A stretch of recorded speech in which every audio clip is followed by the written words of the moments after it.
ए अल्लाह वास्ते दोरे तबीबो जा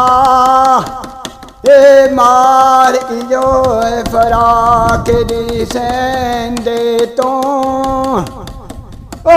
इत्थे कम नहीं तेरी दवा कर दी ते मजा इस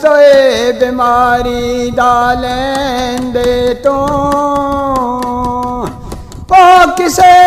साए दी लोड़ ना मोल मैनू दूर जाके धुप्प विच बहंदे तो ए याद यार विच मरसान जी बिसाया ए सबे हिकमतां कोल रहिंदे तूं।